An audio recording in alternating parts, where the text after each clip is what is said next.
usual. Your bitch is late. I really want to sit out here by myself and sleep.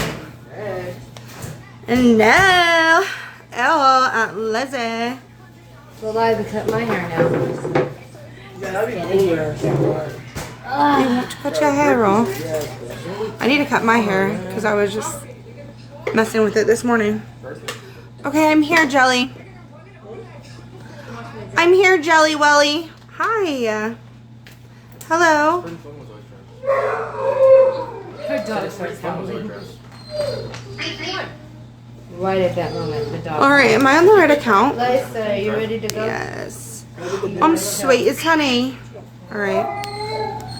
But nobody wanted any, or they all ate what they wanted.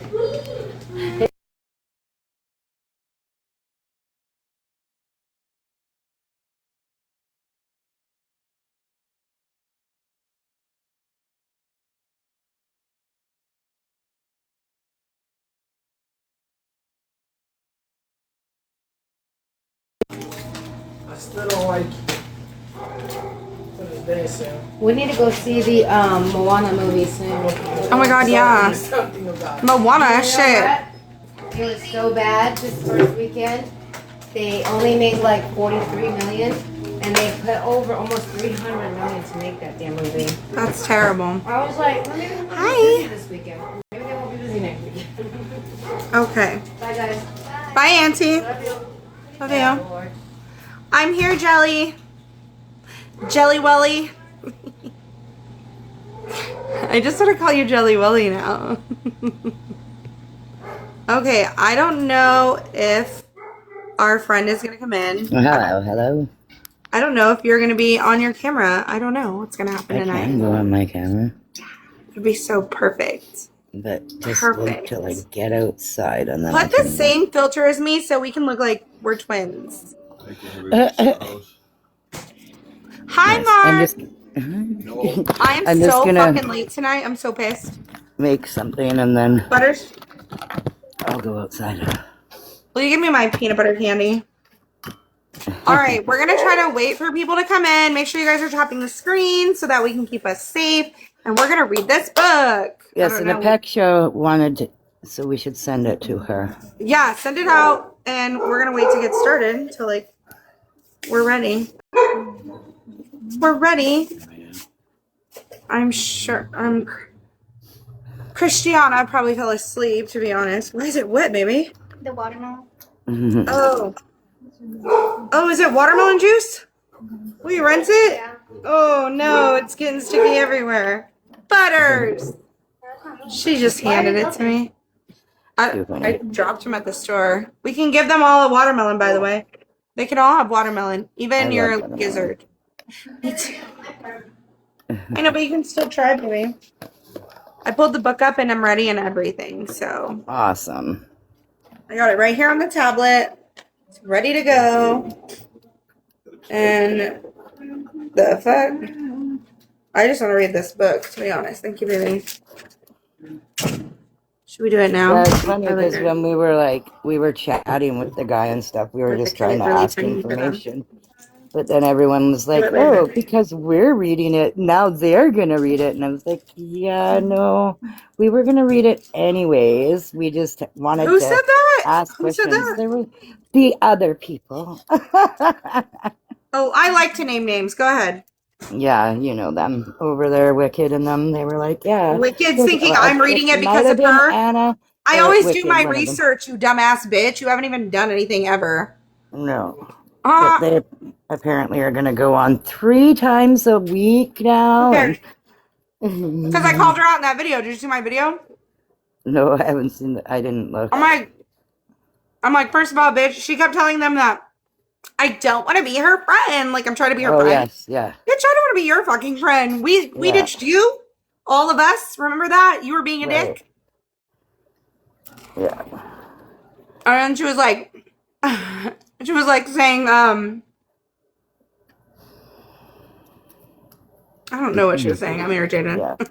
I don't know. What I heard Like, today I'm was that Crystal thought that she was the third wheel when we were there and stuff, and that was not the case. And apparently when we were driving there, someone brought up how it looked like we were having a great party on the way there. First off, you were driving. We had been on an airplane. We hadn't drank. Like, we were on our way. Wait a minute. We were on a fucking road trip. We should be having a great party. What is wrong with these judgy ass people? Right. You dumbass cunts. Shut up. Right. They're dumb as hell. Like, they're guilting us because we were trying to get excited and lift her spirits. Right. Miss me with the bullshit. Right. Oh, and then apparently we didn't invite her up on the live while we were driving. We didn't invite anybody up. It was just us on the live, like, talking to people. What? Why should we have to invite her? They're just pulling at straws at this point. They got nothing. Yeah. Oh, I know. So, They're the dumbest sounding people I've ever met. whatever. Yeah, and I just think it's funny because we haven't been on in how long, and we haven't talked about them in how long, and they're still talking about us. So we haven't done anything. It's funny how she's crying on a live about the police contacting her, but I literally have a fucking comment from her saying the police just laughed at her, so they just told me to leave her be so that she'll stop calling. I have a fucking comment from her saying that. So why is she sitting on a live crying? What a stupid big ass bitch. Right. Trying to grift again, Crystal? Yeah. She's a lot like Gypsy Rose, lying about the case before the case is tried. Literally, she's a lot like Gypsy Rose, And then dude. for them to say, "Oh, Grifting. like you're like that we're advocates for this and justice and stuff," but then we're wanting justice for Jordan. Well, we want justice for everybody, and if we don't feel as though that he had done it, and from what we had seen and the evidence that we'd seen, like why are we not allowed to have our feelings for that? Like, I honestly, like, I want justice for Nick. And does that make me a bad person? Right. And that thing about advocating for Crystal, Yeah. she's out here trashing us for 2 months. We're supposed to advocate for that? Fuck off, Right. bitch. You go advocate for Crystal. In fact, you didn't even show up, bitch. Right? Yeah. Oh my God. All these people that were here when we were just supposed to be there to help her, and that was it. But like, no. Steph Jones has a lot to say. She's 4 hours away. She could have drove down there. But she has to run her fucking mouth? Shut the fuck up. Yeah. Exactly. Honestly, I'm over these fucking gross people. Yeah, we haven't, like I said, again, they want us to, like, stop talking about it, then they need to stop talking. Every single time I run into a live of theirs, that's all they're talking about, is us, so. They're literally reporting me. Right now? Uh-huh. Awesome. Awesome. I was eating peanut butter. Yeah. Get bent. I just realized I'm hungry. So I went to go sell that hairdryer.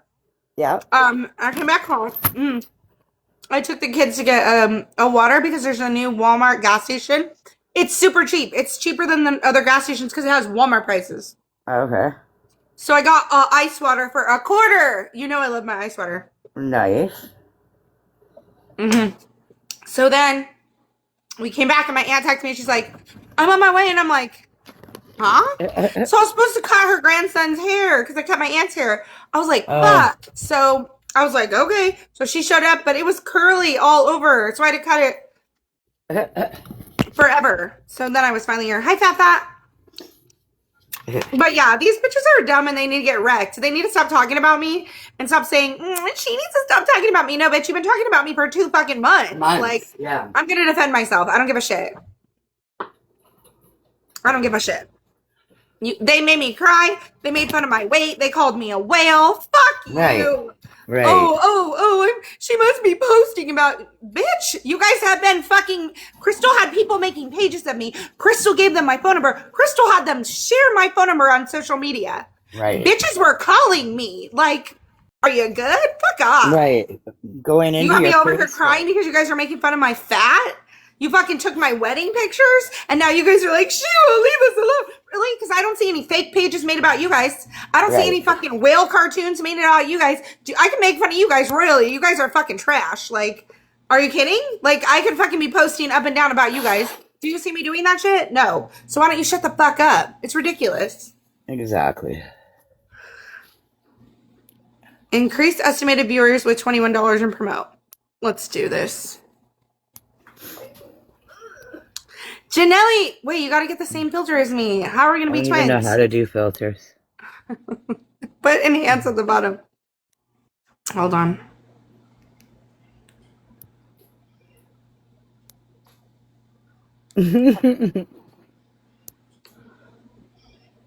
Modify?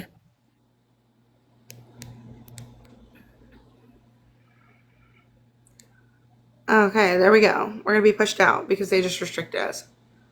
Try again. Modify? No, it's enhance.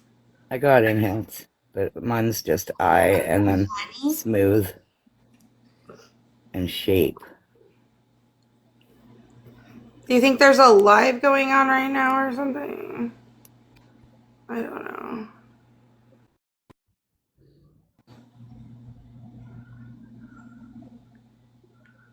No. Oh, well, let me do it. Okay, whatever. I got a background. Okay. It's not letting me do it because I don't have my... Hi, Lucy! Remember to tap the screen, guys, and share out the live, and we're about to get started, and we're going to read this stupid book. I'm sorry. Oh my God, that's so cute. I shouldn't say stupid book because we haven't read it yet, but we saw this guy on a live, and we were on the live. Were you on the live with us, Janelli? Yep. Yeah, I think you were. Yeah, we were on a live. We were on Pretzies, I think. And we were asking him questions, and he was not answering the questions. Like, he was like avoiding them almost. And so finally, Jamila, which I was waiting for somebody to ask him. Yeah. But finally, Jamila was like, hey, sorry, I'm late, you guys.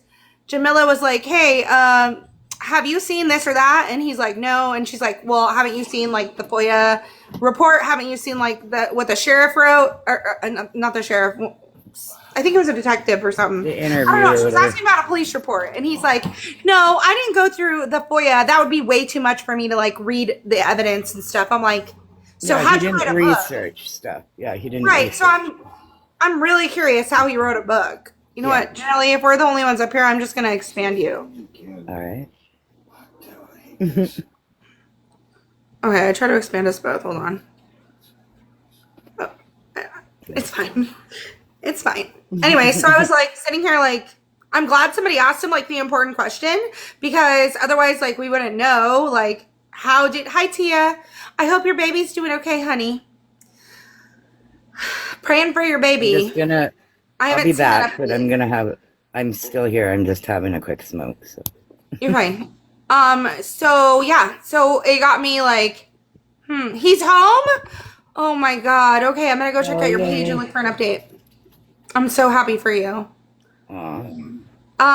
So yeah, so it got me like, okay, so you haven't read the files, so you don't know the case, so you wrote a book. So I'm kind of wondering what this book is about.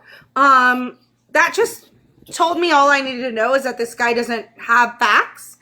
But yeah, he said that he based it upon because in the book it says he cites where he got his stuff from, and he says like he got it from other content creators, from Google, Reddit. Wikipedia, like all Google has the wrong information. So that's weird. We know how well Wikipedia is, right? That's weird. That's bizarre. Yeah. Yeah, I went in there to edit Wikipedia again because, my IP address is banned. Right. They got my IP address banned and said that I was, like, lying to Wikipedia about Gypsy Rose. I'm like, here's the citation. It still fucking banned me. It won't let me find it. Really? Yeah, I was looking at something and I was like, oh, good, more wrong information. So, I don't know what the purpose is of people to write a book unless they're trying to educate people on the case. Yeah. So I'm not sure what this book is going to be about, but I'm hoping it's about that since Fancy, like, delivered and failed multiple times. Like, she kept delivering books, but she didn't deliver. You know what I mean? Yeah. I don't know if he was about, like, wanting facts out there, if it was just trying to, like, say about Dee Dee. I don't know. We haven't read it, so I guess we'll find out. Mm-hmm. Hey, these look like our spiders. They're mating each other. Those are our kind of spiders. I know. Okay, Butters, will you get my Coke? Are you gonna eat chili tonight? I'm craving chili. We're gonna eat that. Okay, let's get started. So we are reading this book.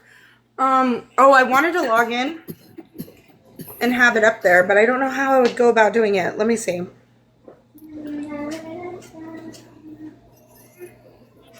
I don't know if we can be on the live and be reading. Because I wanted our other account to be up there. Okay, well, we'll try to get our other account. We have a new account for you guys to follow, by the way. And I'll try to get it posted up there for the next time that we come live. Can you open that, baby? Okay, so we are reading this book. It is called The Woman They Made a Monster. I actually have a screenshot of it so I can put it up as my background for you guys so you don't have to look at my crazy face. Thank you, baby. That's a Coke. No advertisement. Coca-Cola. No advertisement. It's just Coke, guys. Oops, I just spilled it. It's not going to advertise because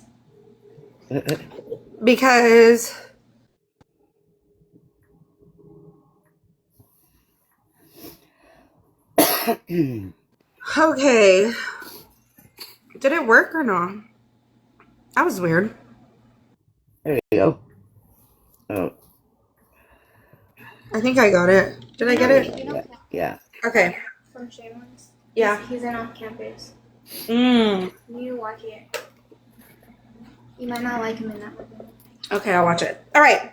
So we're going to go over this book, and you know the rules for copyright. We don't want to be copyright struck. So, and I think he gives us permission to read this. Yeah, we asked him, remember? He said, please do. Please do. So we've gotten permission from when we were on live with Liam. Yeah. Because we want to know what this book is about. All right. We need to know. Okay. So he's okay with that, but we're also going to keep ourselves from being copyright struck anyways by stopping, pausing, and having conversation. If anybody wants to jump in the boxes, please feel free to. We always host an open panel. We'd love to hear your point of view, or if you don't know as much about the case, we'd love for you to come up and learn, or tell us what you do know. Tell us what you've seen. You know what I mean? Yeah. And if there's a question too, and we don't know the answer, we'll always try and find it too, because chances are we were wondering the same thing. Chances are, and some people don't know that much about the case, so we love to share our knowledge as well, because we do have a lot of insight about the case. But we're not going to be like other creators that bullshit you or make shit up for views. We're going to either tell you the truth of what we know, or we're going to look it up together.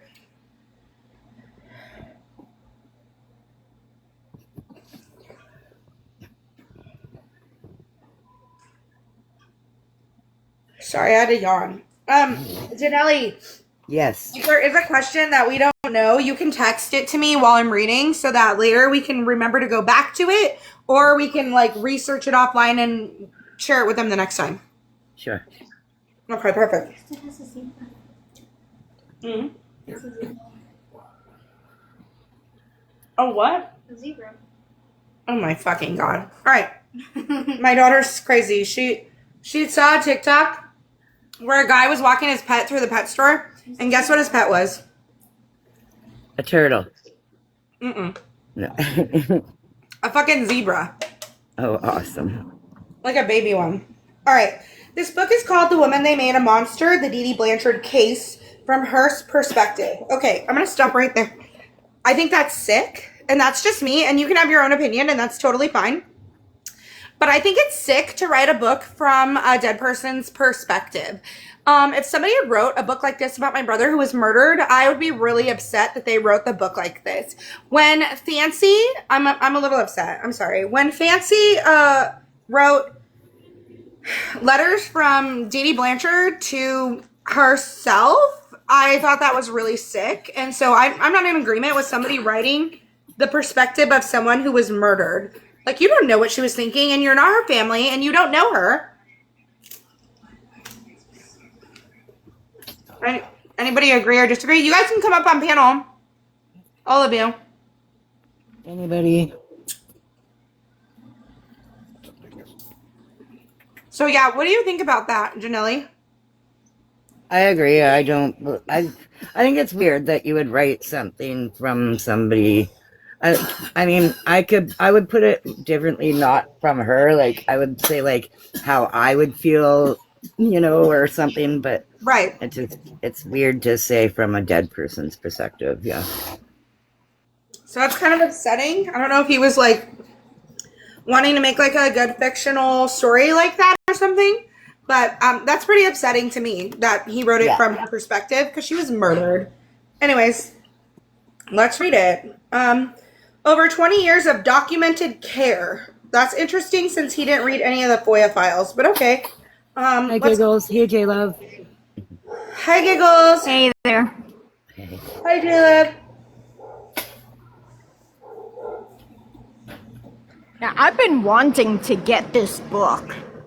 Yeah, so it's $7 for paperback, but honestly, I just have Amazon and it like put it on my Amazon account. They said you have to have a Kindle, but I don't. So I'm literally reading it off of Amazon and it cost me $0. Oh, that's good. So you go to your Amazon, like your shopping account, and you type in the woman they made a monster in the search bar, like you're gonna buy something, and it'll pop up and it'll have the book, and when you click on the book, it'll say download for $0. That's what I did. Oh, nice. Yeah, this makes me want to get an Amazon account. Yeah, definitely. For sure. We have Amazon Prime. It always helps us with shipping because we're always like ordering stuff, but it also like it delivers your groceries for free. So I really like that. Oh, I didn't know you can get groceries for free through Amazon. Oh yeah, if you have Amazon Prime, you can get free Amazon Prime Fresh. Okay. They have their own grocery store, Amazon Fresh. Oh, I didn't know that. The Woman They Made a Monster, Dee Dee Blanchard case, second print. I don't know what that means, second print, but okay.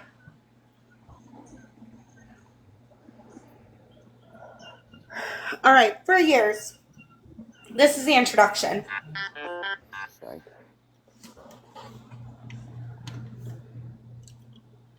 For years, the murder of Claudine Dee Dee Blanchard has been presented to the public as a simple story with a clear villain and a clear victim. But the deeper people looked into the case, the more complicated it became.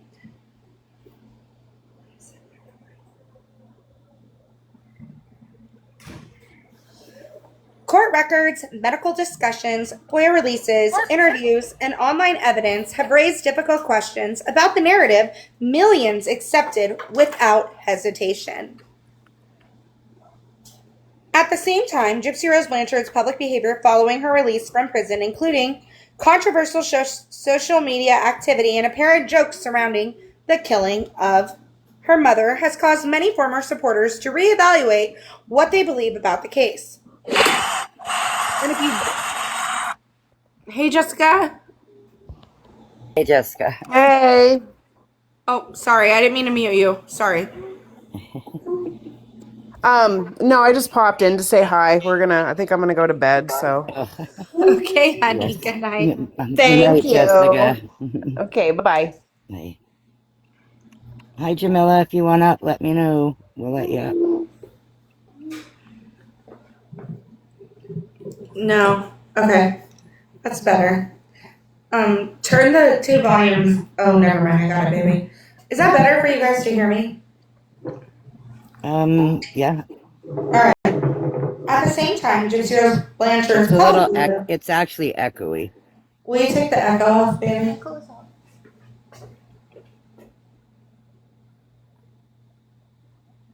Okay, how's that? Is that better, you guys? Yeah. Is it still echoing? Yeah. Okay. We won't use the headset. I thought it would be better, but that's okay. We're just going to keep going. All right. Hi, Pecky. You guys are open panel. You know the rules. All right. So she's talking about her jokes. He's talking about is the one where she's with Natalie Reynolds. Okay. Since releasing the book, additional information is and still is being released. Most directly shocking is a very disturbing video of Gypsy ripping and tearing up her boyfriend's blanket with scissors. Okay, so I'm sorry, did this person actually write this? Because it says ripping and tearing up her boyfriend's blanket with scissors. Well, that would be cutting, just FYI, not ripping and tearing, and posting it on the internet. Many people have also found other recent social media behaviors to be very concerning, such as joking about murdering her own mother. She made into the we listen and we don't judge trend, and now even some supporters are now reconsidering if Gypsy really was as innocent and remorseful as she made herself out to be. This has been my most successful book yet, and I am very grateful to all the people who have supported me in my self-publishing books. I also have fans reach out to me and praise my work, which is also really heartwarming to me, and I appreciate both my publishing community and the community who want the truth about Gypsy Rose and Dee Dee revealed without fear of backlash. This is reading like a kid wrote it. Well, he is only 19. Okay, but to be like, people have reached out to me. They told me my work was good. That's a weird thing to write in your book. Apparently he has other books, too. Yeah, I heard that. Somebody said, I think it was Jamila. Yeah. Come up, Jamila. Come up, Becky. I invited her, yeah. I think it was Jamila who said that he only writes books about, like, older women or something. Jamila, Bigger women. share your vast information with us, my love. All right. Oh. This book is not an attempt to sensationalize tragedy. It is an attempt to restore humanity, context, and perspective to a woman whose life and death became internet mythology. Before she became a headline, Dee Dee Blanchard was a daughter, a mother, a caregiver, and a human being. She deserves to be remembered as more than the way she died. This is the disclaimer, okay? And I do want to put up a trigger warning because I don't know what's going to be in this book, so please. If you feel like it's making you uncomfortable, feel free to leave. And if you want to come up on panel, we have an open panel. You don't always have to talk. We have broken of many cherries upon our panel, meaning that people have never been even live before, including Ashley Baby. And we're afraid to get on live and got on live with us for the very first time. So never be afraid. And never be afraid to give your opinion. This is the disclaimer. This book is an independent investigative work based on publicly available information, including court records, interviews, documentaries, media reporting, public statements, and other archival material available at the time of writing. The opinions and interpretations expressed in this book are those of the author and are presented for commentary, analysis, and public interest purposes. So he's asking people to commentate on what he's written and analyze it. And based on like the public having a vast interest in this case right now, this is why he wrote it. Allegations and disputed claims are identified as such where appropriate. Yeah, this kind of reads more like a college essay, if you will. Okay? This work does not claim to It very well could have, because if you think about it, in the UK, usually like when you go to continuing school as like at 16. So I mean, he could have very well been in a college like writing class or something. Yeah, totally. Yeah. Totally. This work does not claim to present a definitive account of events and knowledge that many aspects of the case remain debated and emotionally charged. No part of this book is intended to harass, threaten, defame, or incite hatred toward any individual connected to the case. Readers are encouraged to examine the evidence, sources, and record records for themselves and reach their own conclusion. Liam Bossonet. All right, Chapter 1. Before she became a monster. Before the documentaries, before the podcast, before social media turned to homicide entertainment for millions of strangers scrolling through their phones at 2 in the morning, Claudine Dee Dee Blanchard was a human being. That should not be a controversial statement, yet somehow it became one. By the time most people first heard her name, she was already dead. Not simply dead, but transformed into something symbolic. A villain people felt comfortable mocking. A woman reduced to headlines, dramatizations, reaction videos, and simplified internet narratives repeated so often they eventually hardened into accepted truth. Monster. That became the word attached to her name. It spread faster than facts ever could.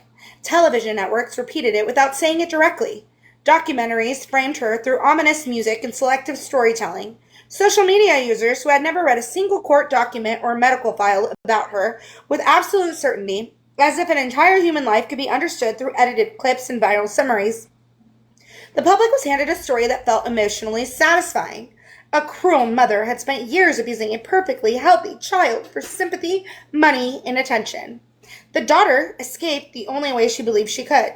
It was simple, clean, morally uncomplicated. People like stories that allow them to feel morally uncomplicated. Real life rarely works that way. Dee Dee Blanchard was born Claudine Petrie on May 3rd, 1967, in Chalk Bay, Louisiana. She came from a working-class Cajun family shaped by financial hardship, instability, and conflict. Much of what the public learned about her childhood came from relatives speaking after her death, when she was no longer alive to defend herself or her own version of events. Some described her as difficult, others described someone deeply insecure and desperate to feel needed.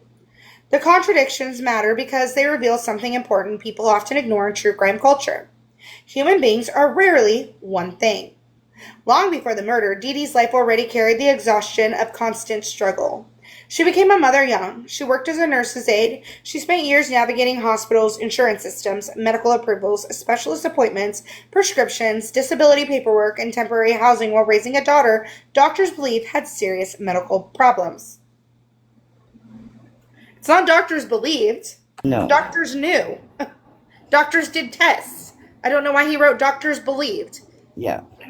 It's not, that is kind of insinuating that they were convinced of it when they ran tests. Okay, they weren't going to do surgeries without running tests. Nobody's giving you chemo meds without running a test. No. Baby, will you put this in the fridge for me? It's hot. I know it's cold, but it's hot. She hates me. Oh no. It backtracked. Okay. Whatever criticisms can be made of Dee Dee Blanchard, her life was not one of luxury or comfort. It was defined by caregiving. Then came Hurricane Katrina. In 2005, the storm devastated Louisiana and displaced countless families, including Dee Dee and Gypsy. No, it didn't. Okay. Yeah. This is what I mean. You need to learn your facts before you go and write a book, because now you're not helping the case. You're just writing bullshit, okay? And that's what I was afraid of when I started reading this book, because that's what Fancy did. She didn't write any facts. She kept saying how she's going to tell a story and then never did, and then just made herself this hotshot lawyer that was like, with the quips, and it was ridiculous. And I was like, what the fuck am I reading? Is this the Fancy story, or is this the murder of Dee Dee Blanchard? What am I reading? So I'm already irritated.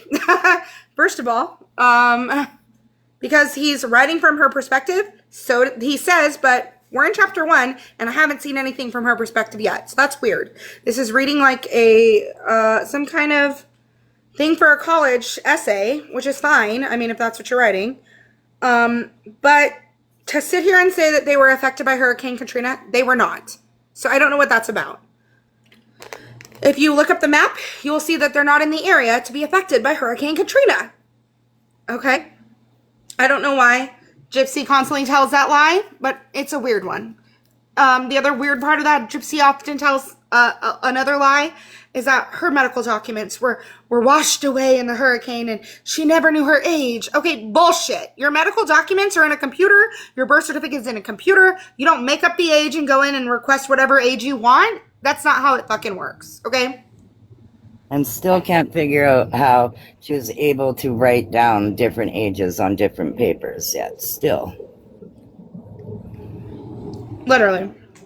She knew how old she was because she made videos talking about how old she was, how old her different personality was, what her real age is. So she knew her age the entire time, okay? She knew her age when she ran away. I screenshot this post earlier. It was a Facebook post where Gypsy was telling Nick that she was underage in 2011 and 2010. No, she fucking wasn't. She was 18 and 19 in those years. So I don't know why she's telling her, oh, that happened when I was underage. You know, I was bad when I was underage. No, she wasn't underage. She was a grown-ass woman. All she ever did was lie. And then he knew how old she was because she put her real age on the dating app, and then she kept rewinding it and changing it when she talked to him. And then in one video, she's like, well, I'm actually real age 23, but, you know, that character's 19 and this character's 10, and right. You know what I mean? And her 10-year-old character was great with his 25-year-old, and Yeah, However, was she he was making a 26 or something? character Yeah. to play daddy-daughter sexual Yeah. games. Right. Disturbing. Okay. Why are we getting restrictions? We're not doing anything weird. Okay. Mm-hmm.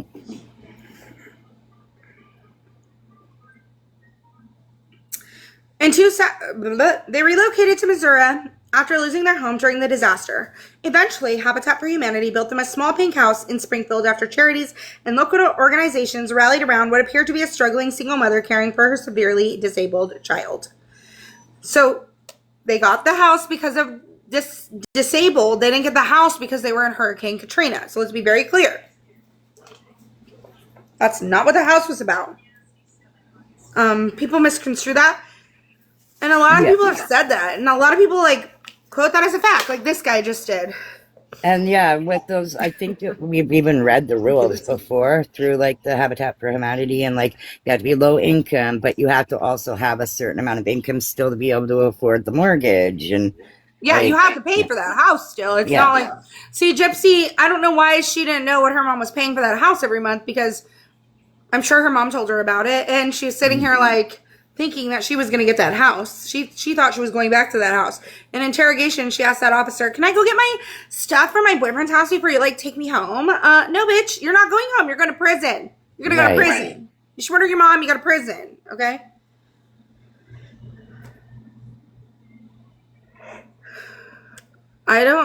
Is Jamila here? Where are you, Jamila? she was, but I don't know if she still is. All right. Something's probably going on. Anyway. To neighbors, Dee Dee did not appear glamorous, manipulative, or powerful in the theatrical way later dramatizations would portray her. They remembered a calm and constantly tending to her daughter needs. People saw her organizing appointments, speaking with doctors, pushing wheelchairs through hospitals, and trying to secure support systems for a child she believed was seriously ill. Again, she was seriously ill. She had a microdeletion. I don't know why it's being worded like this. Yeah. This is she was ill, and they just didn't know what it was yet. They had no name for it yet. Yeah, so, and she did have stuff wrong with her. She had surgery on her mouth. She had cancer. She was an ill child. So I don't know why he's writing it like this. It bugs me. One word appears repeatedly in descriptions from people who actually knew her. Exhausted. Let me tell you what else Dee Dee did. Dee Dee took her to conventions. Dee Dee took her on trips. Dee Dee took her to medical conventions as well as science fiction conventions. Dee Dee took her to Disneyland. Dee Dee set up these movie nights for children in the neighborhood to come and get snacks and watch movies out in the yard. Okay? That sound like a manipulative person of me?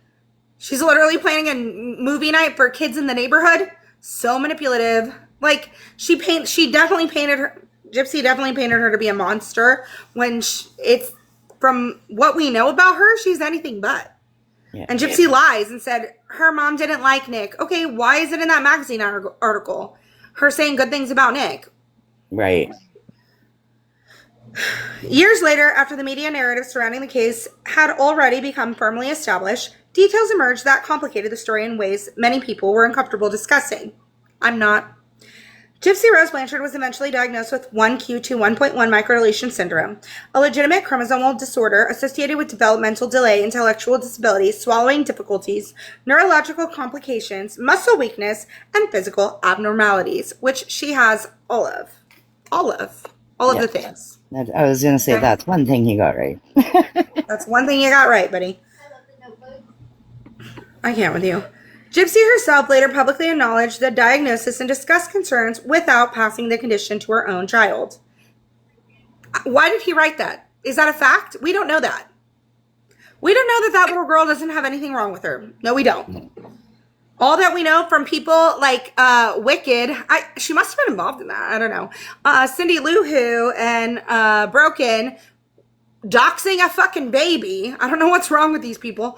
All we learned is that her parents' names weren't on there, but if you're going to write that, you better damn well know it as a fact. You don't know that baby doesn't have anything wrong with it.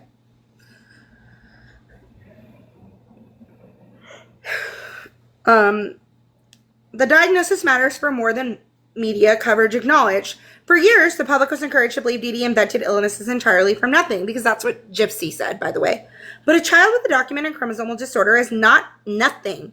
Medical literature surrounding 1q2 1.1 microdeletion syndrome includes symptoms overlapping with many of the medical issues associated with Gypsy throughout childhood. Not to mention, she had cancer, twice? And I don't know the ages. When she was 5 and when she was what? 21. 21, yeah. Yeah. Okay. Gypsy's former pediatrician, Dr. Rob Steele, also confirmed she suffered from strabismus severe enough to require corrective surgery in order to prevent blindness. Okay? That's why she's not blind right now. Because of her mother. Stupid bitch. Yeah, right. Such a monster. Yeah, Gypsy's a fucking monster. Those facts do not automatically prove Dee Dee made perfect decisions. They do not erase every allegation surrounding the case. What they do challenge is a simplistic image of a perfectly healthy child subjected to entirely imaginary treatment. Okay, hang on one second. Oh my God.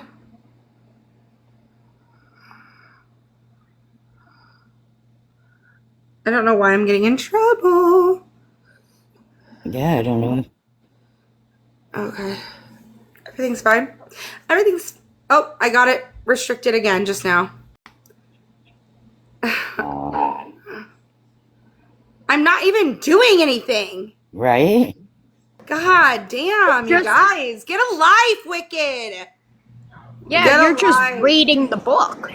Yeah. Yeah, they're such bitches, dude. They never stop, man. It's fine. We're going to keep reading. That's fine. Do you, boo-boo. Yeah.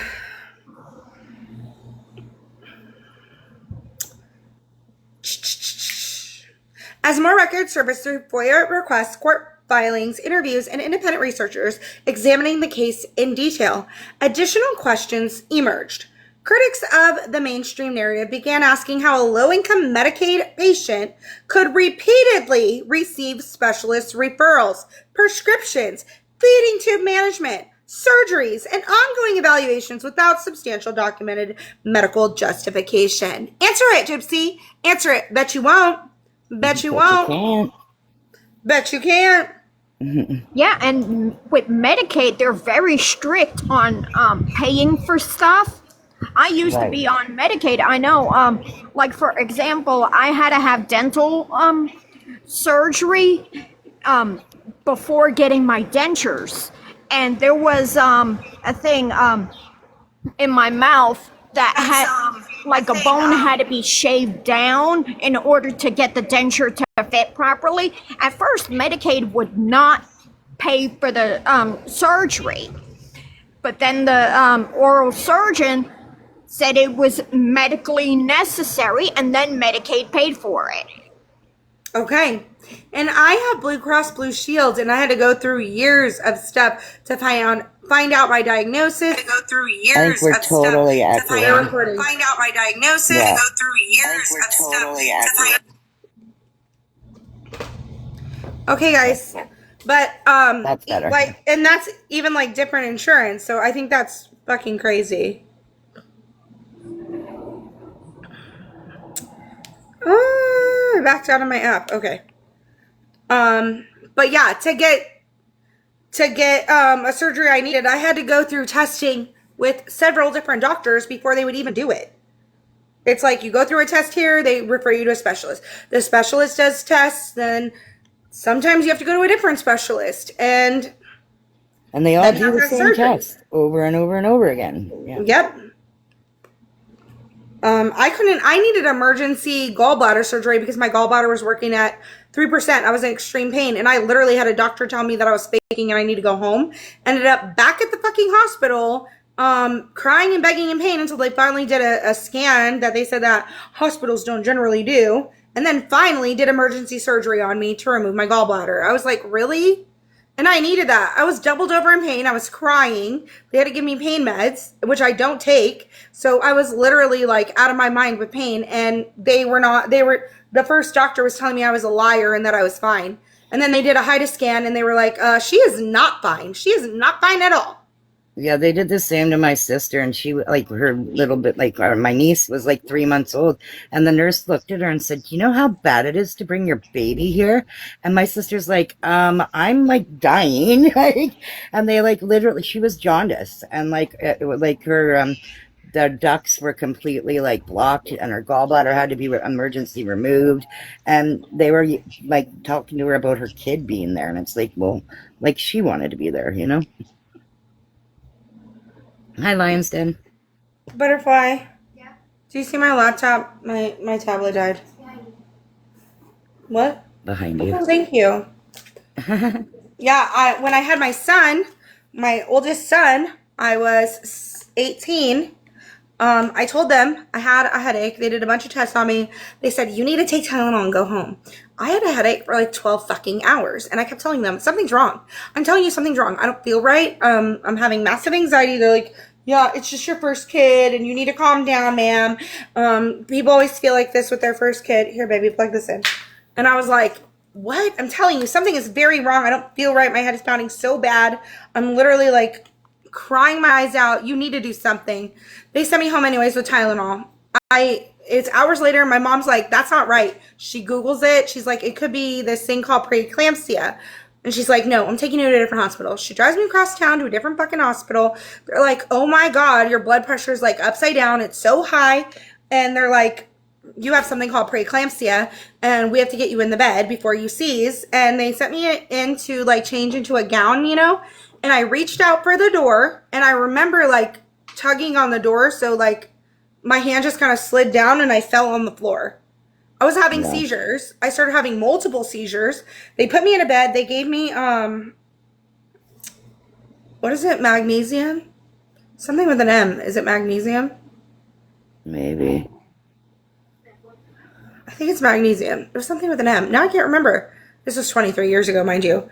So I am seizing and seizing and seizing and seizing. And finally, they have to induce a coma to get me to stop seizing and give me an emergency C-section. They messed up all my insides. And years later, I had so much scar tissue in there. When they went to remove like my uterus, they saw all this scar tissue. They told my husband how long it was going to take. They were in there 3 to 4 hours longer removing scar tissue. I was thankful that they did that because that was causing tons of pain. Yeah. So yeah, all of that happened to me because they didn't care. They did their test and still said, nothing's wrong with you. Just go home. Just take some Tylenol. Like, that's not always the fucking answer, dude. No. Baby, is that plugged in? Oh. Okay. So I'm pulling our book back up because my freaking tablet died. But to sit here and be like, oh no, that doesn't happen, blah, blah, blah, it's insane to me.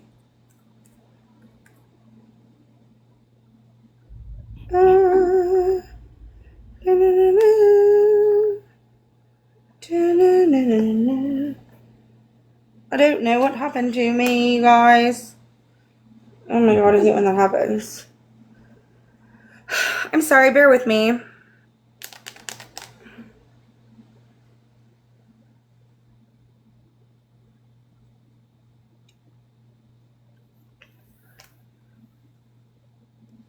Ah! Not wanting to stay in?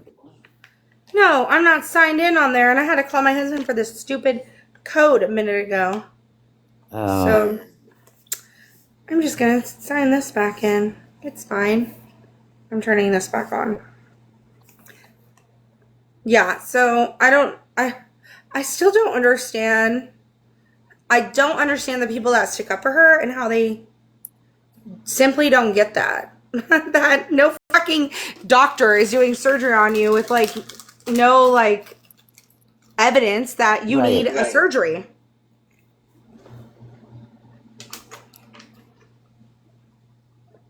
Butters, can you bring me a power cord?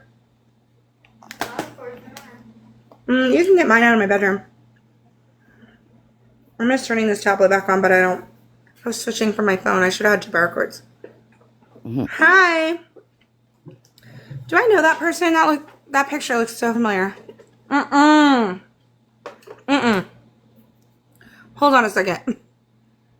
Damn it. Am I glitching out to you guys? A little bit, yeah. Yeah, my phone keeps like freezing. Who is this? I don't know. Gypsy Rose often uses those icons, so if that's you, leave. Or I'm gonna talk shit about you and you're gonna listen. I'm just letting you know. Anyways, back to it. Buddy, little feller. Thank you, baby. I heard her account is still gone. She does this all the time. People are I like, know. oh my god, blah, blah, blah. I'm like, why? She does this shit all the time. Yeah, right. She'll be back. And Ken's is gone too, though. Does his usually go at the same time? It's not usually the same time, but it's happened before. Yeah. Yesterday morning, both Gypsy's and Ken's TikTok accounts gone. I made a video about it, and it actually has like 16,500 views on it. I was like, oh my wow. gosh. What's for your you. accent? I love your accent. I lived in Florida most of my life, but I did live in New York. New York, yeah. Yeah, that's it. You sound like my grandma and she passed away, so I love it. But before New York, I lived in Portugal. Oh, very cool. Oh, wow. Yeah, that's where I'm originally from. From Portugal? Yeah, born right in Lisbon. Oh, very Do you neat. know Portuguese? I used to. When I was about like 4 years old, I learned English and the Portuguese language went out the window. Oh, you guys tap the screen because it keeps on. Somebody's. Oh my god. Reason. Please just go away. There's literally no reason for that. Like, I have like so many accounts. I'll just hop to another account. Like, if you guys aren't following Janelle, please give her a follow. Yes. Yeah, we just got restricted again. Because Please if give we her, do leave to another account, just follow me, and that's where we'll be. and that's where we'll be. Yes. You can always find Janelle. Yeah, I just followed you, Janelle. Same, I followed you back. Oh my god.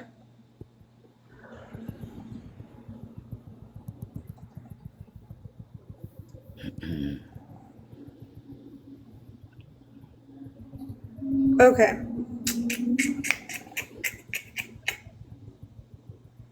I don't know why everything's going so slow all of a sudden.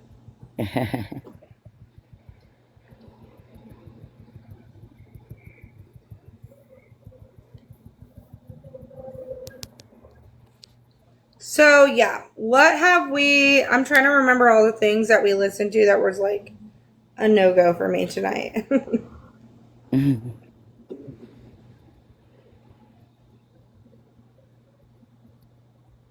think it's just the way he's wording things. Like Yeah. ripping things up. Well, no, she was taking scissors to them. And when was this book written? Like, I thought that I didn't realize this book came out before that. Or after that. I don't know. Like right after that, like immediately Yeah. right after that. Weird. Like, he already knew about it in the book. Maybe it was a Chat GPT book, or maybe he added it into the beginning. Oh, maybe, yeah. Possible. I don't know. All right.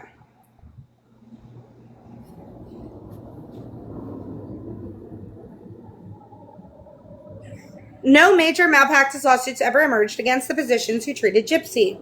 No court formally concluded that every diagnosis publicly discussed had been fabricated.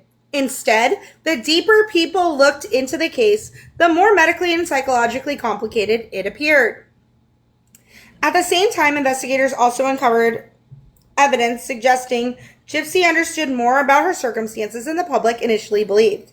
Secret online relationships, hidden social media accounts, role-playing communities, and years of private communication with men online revealed a young woman capable of navigating complex double lives while publicly continuing to present herself as significantly younger and more disabled than she privately appeared to understand herself to be. Is it working, you guys? Okay. I'm glitching on my side, so I'm Yeah, wondering you if are we're kind of, but like it's yeah. not your voice, it's just your face. Okay, I think we're getting mass reported. So if I do this, you don't have to look at my face. None of this means dysfunction did not exist inside the home. None of it rules out emotional manipulation, unhealthy dependency, or deeply damaging psychological dynamics, but it does make one thing increasingly difficult to ignore. The public story moved faster than the evidence. On June 14, 2015, police entered the Blanchard home in Springfield, Missouri after disturbing Facebook posts appeared online. Okay. Liam, if you had actually read instead of watched what other people are doing, or if you just watched me, no offense, but honestly, you would learn from me and my crew because we have literally gone over this shit on a panel. And if you had just watched our panels or joined in, you would have watched us go over this information because we do, right, Jelly? We do, yes. We go over it. We go over the reports from the police officer. We go over this information. If you had done that, if you had done your fucking job, this irritates me. This irks me because you do not know the facts of the case. If you had done that, you would know that they were not the first people to enter, and that is very important to know because that speaks highly to what was going on at the time. Now, I do know from a family friend, no, she's not a family friend. She is a relative of Gypsy Rose Blanchard, and I do know from her for a fact that Gypsy Rose was fucking David Blanchard. David Blanchard, the guy that was friends with her mom, the guy that was married, the guy that's in the documentaries with his wife, Kim, lying and saying, oh my God, we had no idea she could walk. They knew damn well she could walk after 2011. Yeah. Because Dee Dee knew she could walk after 2011. And if you ever heard Dee come on our panel, she'd tell you she saw Gypsy in public at events in town walking around after 2011.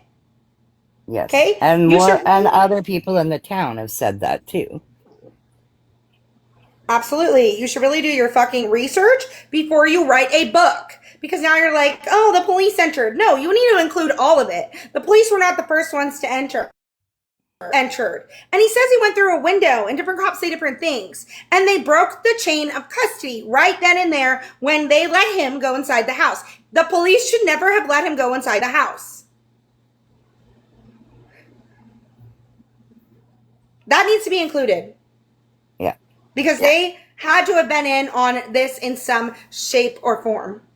Okay? That's the only thing I kind of agree with Fancy on. She thinks that Dee Dee was put into a freezer. Let me tell you how long it takes for a 300-pound body to freeze and unfreeze. Not the amount of time they had until they found the body. I can tell you that much. There's no way she was frozen and then completely de-thawed in 4 days. Okay?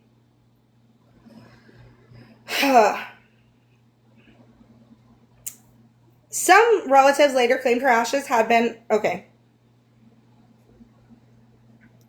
I messed up. Hold on. Okay. On June 14, 2015, police entered the Blanchard home in Springfield, Missouri after disturbing Facebook posts arrived online. Inside, they found Dee Dee dead in her bed, stabbed multiple times while she slept. No. Okay. Now you put that she was stabbed while she slept. You couldn't even be bothered to go over anything? If you watch the documentaries, Gypsy's changes her story multiple times. If you read the book, Gypsy's changes her story multiple times. But she does not say that her mom was asleep while she was murdered. She said her mom said different things. One of them being like, who are you? To Nick, which she knew who she was. He was. One of them being, don't hurt me. I'm feeling more relaxed now. Okay? One of them, I'm not gone yet. Why are you hugging me? Why? Yeah.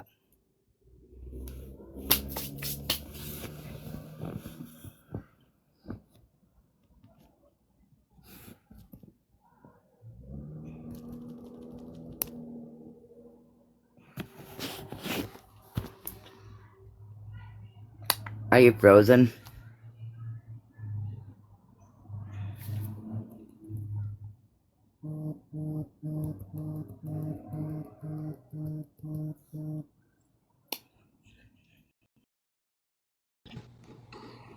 There, you're back. I think they're mass reporting me because it just It just exited me out. I thought I got bananaed. Yeah, I thought so too.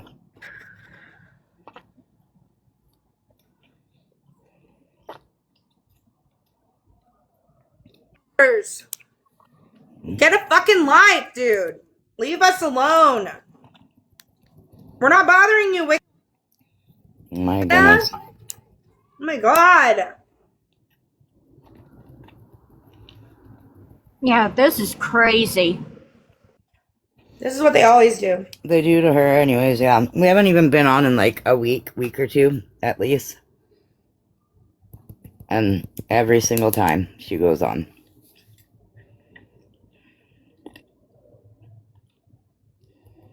All right. Her daughter was missing. At first, many neighbors feared Gypsy had been abducted or murdered herself.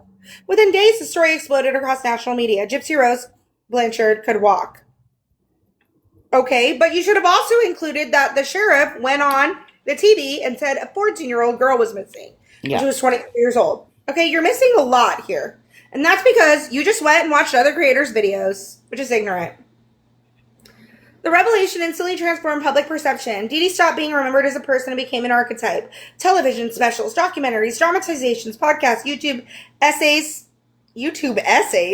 TikTok edits, and social media commentary turned her into one of the most hated mothers in modern true crime culture. Very few people stopped to ask whether the full story had actually been told.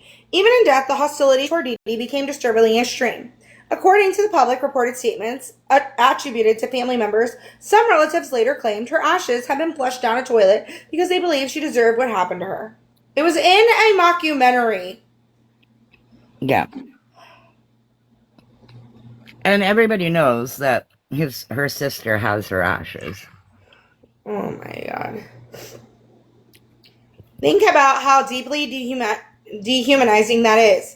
A woman spent years caring for her medically complicated child, died violently in her own bed, and eventually became so hated that even her remains became part of the spectacle.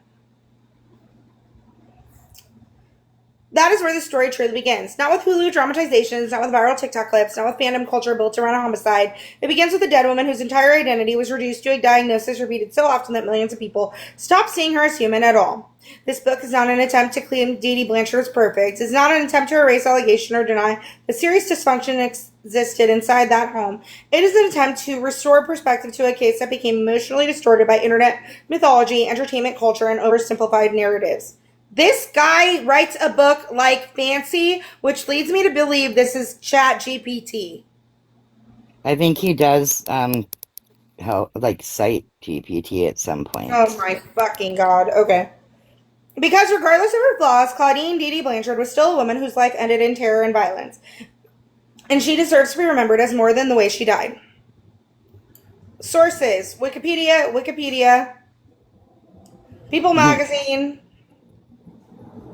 HBO. HBO. This guy's an idiot.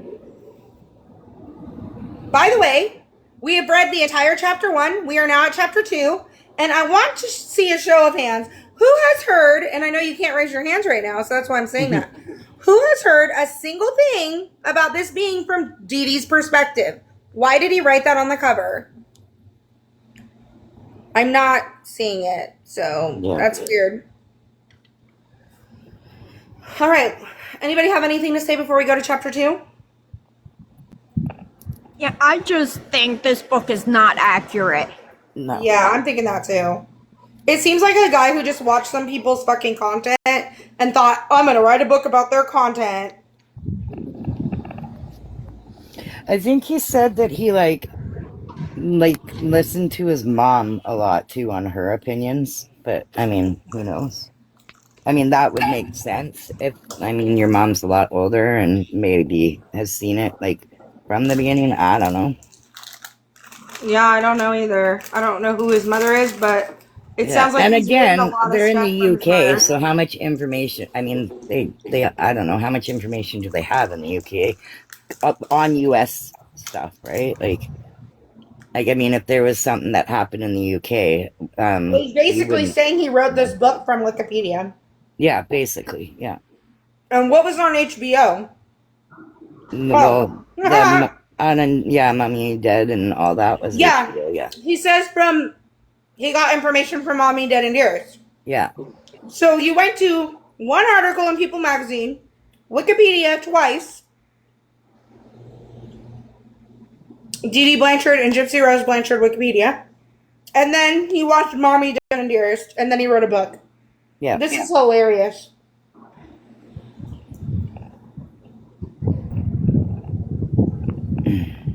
I could have written this stupid book. We still can. I still can. Way better. Okay. Chapter 2. The Plan Behind the Pink House. The public was told to picture Gypsy Rose Blanchard as helpless. A frightened daughter, a trapped child, a prisoner in a wheelchair. Someone so controlled, so broken, so desperate that murder became the only door left open. That is the version millions accepted. The court records, police summaries, later trial evidence, and Nicholas Godejohn's own statements tell a far darker and more deliberate story. They do not show a woman stumbling blindly into violence. They show planning. They show concealment. They show a knife, gloves, stolen money, bus travel, online messages, a false identity, and a dead mother, and left in her bed while her daughter fled across state lines. Dee Dee Blanchard did not die in the middle of a chaotic argument. Okay. She did not die during a sudden struggle. She was killed while she slept. Liam. Yeah. Front and center, bro. Let's have a motherfucking conversation. Somebody record this and send this to this dumbass motherfucker. I'm irritated. I'm irritated because your book is not telling an accurate story. You do not know that that woman was killed while she slept. Nobody knows that that woman was killed while she slept. Okay? Because Gypsy has literally said that she was awake and saying things. You could say she was sleeping before she was murdered. You cannot say she was murdered while she slept. Okay, let's go back to you stating this as a fact. No, fuck no. This is ridiculous. When you write shit like this, you are telling a narrative that is simply not true, and you are not helping to further the case or further the truth getting out because you are making shit up, or are you getting stuff from other content creators or from Wikipedia? Okay, Wikipedia is wrong. We tried to edit it. You accessed it in 2026, which is fine, but it doesn't even let us edit it. If you use the Google, it's wrong. It's got wrong information. So now you're sitting here saying that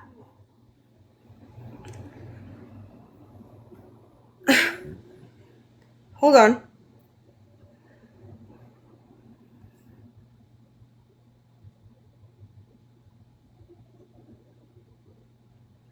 I don't know why I just went to like a bunch of pages. This book is trash.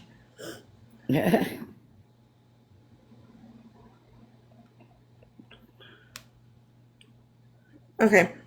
I don't know why I just skipped to the end somehow. My boob. I'm sorry.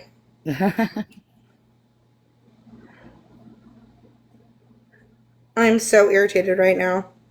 People are praising this? Are you serious? Yes. Okay. Dee Dee did not die in the middle of a chaotic argument. She did not die during a sudden struggle. Okay? You do not know that to be a fact. In the kitchen, there is blood. There is blood on the floor. There is blood down the hallway. There is blood at the bottom of the wall down the fucking hallway. Yeah. So to sit here and say she died in her sleep is fucking bizarre. To sit here and say, without a doubt, there was no struggle, there was no argument, is fucking bizarre. If you read this case, if you looked at the crime scene photos, which you should do, Liam Bostonette, whatever the fuck your name is, go look at crime scene photos. You have no business writing this fucking book. Weird. Weird behavior. Now you just spun a fucking narrative that she was murdered while she slept. We do not know if she did not have an argument with Gypsy. A lot of people speculate an argument happened. A lot of people speculate that Gypsy started the murder, but we were not there. So for you to write this in a book is crazy. I am pissed off. If you listen to any of the interviews, you will hear Gypsy say different things that her mother said right before she died. How could she say those things if she was asleep? She might have been drugged. The food in the sink shows she might have been drugged. The way that the needles were everywhere and in the trash right there in the bedroom shows that she might have been drugged. It does not say to anyone reading anything about this case that she was fucking sleeping, or that there was definitely not an argument. There was definitely not a struggle. If anything, it would be more likely leaning to something did happen than something didn't happen, based on the blood absolutely fucking everywhere. And don't tell me he was dripping it. Was he waving his hands everywhere? Okay. This is stupid. You're stupid. You have no business writing a fucking book about something you don't research. The fact I believe it started in the kitchen. I believe so, that too. And that's, you're saying that's belief, but for you to, without a doubt, state fact that it didn't. Yeah. Where's your fucking proof? This is why I say you can't write a book after reading Wikipedia.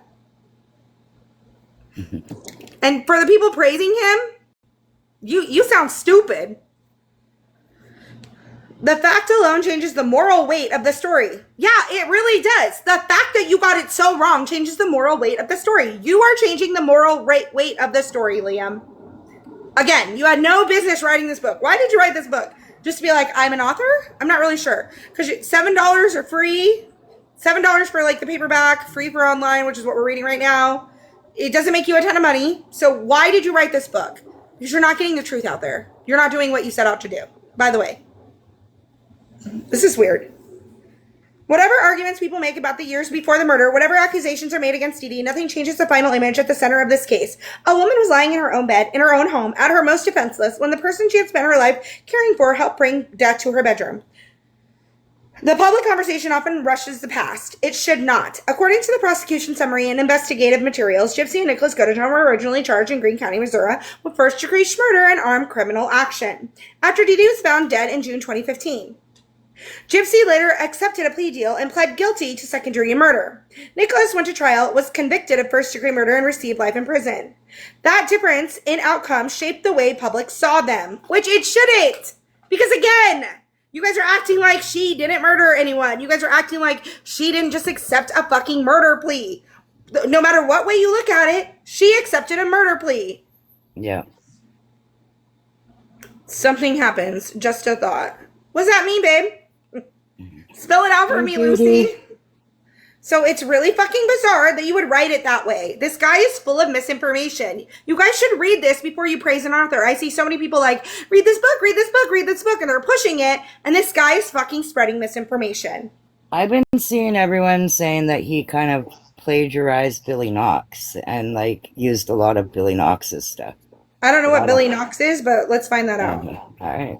Help me find that out. Billy Knox is like another creator on here, and like I know that Chewy and them follow her a lot, but I haven't I don't know, I haven't really been there in a while.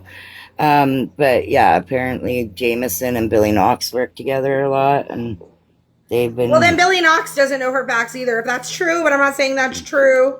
Yeah. It's whatever. I'm just saying, like, know your fucking facts before you go out here and write a goddamn book. Yeah, you I can't don't say think something she as a hasn't wrote fact a if book, you don't but know that. she's doing a series, and like the very beginning part of her series is exactly how he started his book. Not good. Not good. That difference in outcome shaped the way the public saw them. Yes, and now you're trying to shape the way the public sees it, which doesn't even make fucking sense, Liam. Liam, go look at some fucking evidence. This is ridiculous. Gypsy became the survivor, Nicholas became the killer, Dee Dee became the monster. But the paperwork underneath the headline is not nearly that simple. Investigative summaries state that when Gypsy and Nicholas were interviewed separately after their arrest, I'm going to read that for you again, because this person wrote a book. So I'm going to read that for you again, okay? What'd Judy say? Judy's magic carpet writing. Sit on panel anyways, Judy. We love a full house. Anyway, we can open up more boxes for anyone. Open panel, guys. Anyways. I'm going to read that sentence again. I want you to really fucking listen. Investigative summaries state that when Gypsy and Nicholas were interviewed separately after their arrest, okay, he's talking about the interrogation. He's not saying during the interrogation. He's saying other people stated. Why didn't he watch the fucking interrogation before he wrote a goddamn book? Right. What? We don't want to hear what you think somebody else stated. You should be looking at this evidence if you're going to write a book. Anyways, Gypsy initially placed responsibility on Nicholas. She reportedly told detectives that Nicholas killed Dee Dee because Nicholas and Claudine did not get along. No, she didn't. Initially, she started to pretend like... Do I have to explain this to you, Liam? step-by-step word. Where's this guy? Someone get this guy. She initially did not pin it on Nick. Okay? She initially tried to say, oh, why would you think I would do this? And then try to say, Nick didn't do this. Nick, no way. And then she pinned it on Nick. You need to watch the interrogation before you write a fucking book. I can't. Oh! I'm sorry, you guys. I'm very passionate when I read this shit because it just irks me to my core.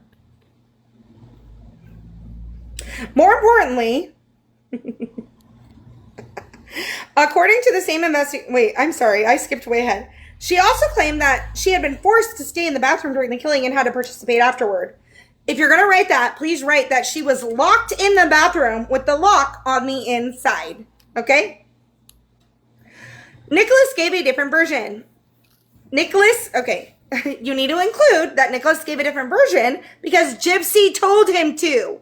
She gave him the story of what to write, and that's why Nicholas gave a different version. Because he was pre-programmed on what to say. And then she threw him under the fucking bus. According to the same investigative summary, Godejohn confessed that he stabbed Claudine while she slept and stated that Gypsy gave him the knife and gloves. More importantly, he said the whole idea to kill Claudine was Gypsy's idea and he would not have killed her if Gypsy had not asked him to kill her. Multiple times, mind you. And he said, no. And then, here we are. That sentence is devastating. Not because Nicholas Godejohn should be treated as innocent. He was convicted for what he did, and what he did was horrific. But his statement matters because it directly challenges the softer public image of Gypsy as a passive figure swept along by someone else's violence. In his account, he was not the origin of the idea. He was the instrument. And that distinction matters. Nicholas Godejohn was not a sophisticated criminal mastermind. His lawyers argued that he was on the autism spectrum and had an IQ of 82. Later reporting about his appeal also described expert testimonies suggesting that his autism made him vulnerable to manipulation, especially through roleplay videos and messages. Whether a jury accepted that as a legal defense in one question, whether it should cause readers to look more carefully at Gypsy's influence over him is another. Because if Nicholas had limited social understanding, obsessive attachment, and deep emotional dependence on Gypsy, then the question becomes deeply uncomfortable. Who was leading who? It's not like he was very smart. He had an IQ of 82. When people talk to him, they associate it with talking to an 11-year-old child. The evidence of planning did not stop with Nicholas's statement. Prosecutors pointed to text messages exchanged between the two in the days before the murder. Investigative summaries also note that Gypsy had a video on her phone showing a stabbing motion over Dee Dee's bed. Other summaries state that Gypsy admitted giving Nicholas the knife. This was not a stranger breaking into a house. This was not an unknown attacker. This was not a random act. This was someone Dee Dee's daughter invited into the home. Gypsy let Nicholas inside. She gave him access. She provided material. She knew why he was there. She knew where her mother was sleeping. And then while Dee Dee was being stabbed, Gypsy was not running to a neighbor, not calling police, not screaming for help. By her own account, she was in the bathroom. The horror of that scene is almost as impossible to sit with for long. Dee Dee had spent years being told by the world that she was admired for caring for Gypsy. She had been photographed beside her daughter. She had attended public events. She had organized medical care, charity appearances, travel, treatments, prescriptions, and appointments. Okay, this is like the third time you have stated the exact same shit. I just want to put that out there. Third time. You've already said this twice. There are two other paragraphs almost exactly the same. Then, in the last moments of her life, the daughter she had raised helped arrange the conditions for her death. Wrong. Nobody believes that. Okay? Not for a damn fucking sentence. We believe she did more than that. Yep. I want to go back to the part where they're like, Gypsy was in the bathroom.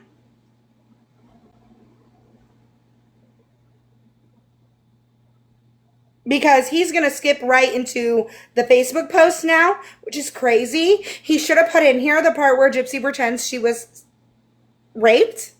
And he should have got the information, which he can find on my posts and other people's posts, because this woman has reached out to multiple people, where her cellmate literally says that Gypsy Rose got turned on by her mother's blood and wanted to fuck in it. Okay? So, that's missing.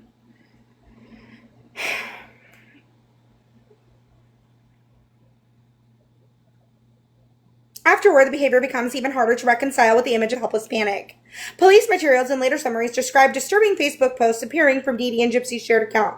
One said that bitch is dead. Another claimed I fucking slashed that fat pig and raped her innocent, sweet innocent daughter. Her scream was so fucking loud, lol. The messages were grotesque. They were designed to shock. They turned a dead woman into spectacle before her body had even been found. According to investigative summaries, Gypsy admitted posting comments so someone would find her mother sooner. Okay, Gypsy posted those fucking comments so they would find her mother because Gypsy didn't want to be in that house anymore. She thought she was running away to a magical fairy tale. Instead, she ran away to a disgusting room with a disgusting 11-year-old boy. He had a low IQ. He had autism Asperger's. This was not the fairy tale that she was hoping for when she got there. And she was like, fuck no, I need them to find my mom. I need to get the fuck out of here. Because during her interrogation, if you watched it, Liam, she literally asked if she can go get her stuff from Nick's house before they took her home. Thought she was going the fuck home. She wanted them to find the body. She wanted them to blame Nick. She wanted to get... I don't want to be with him. I do not want to be with this 11-year-old boy with his stained sheets and his gross, disgusting room. This is not the fairy tale. This is not the fairy tale. Come and get his ass now. I'm good. I'm going to go home. That's what she thought. Okay?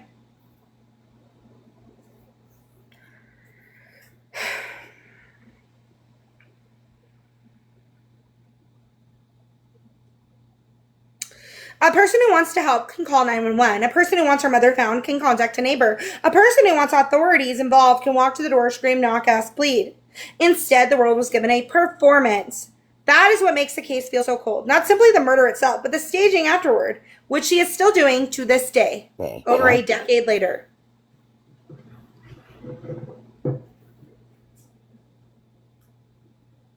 Dee Dee was dead in her room, and the internet was being used to announce it with cruelty. From Gypsy. Then came the escape. The records describe Gypsy and Nicholas leaving Missouri and traveling toward Wisconsin. At the Greyhound station, Nicholas reportedly gave Gypsy a false name, Bella Godejohn.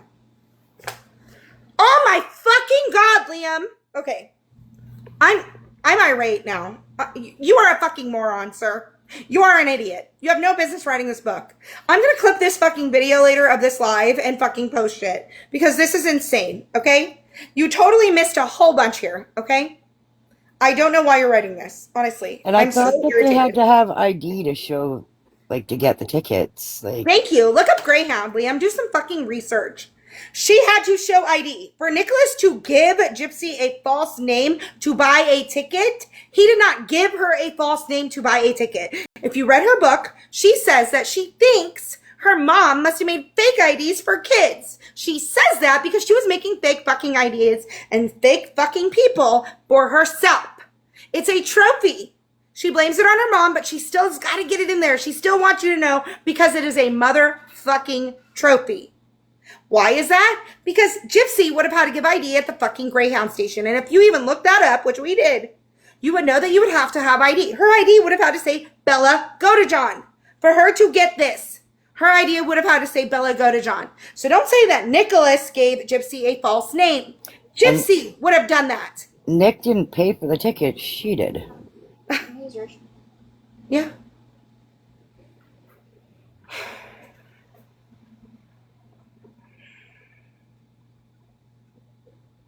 Plus, you went right to they got on a bus.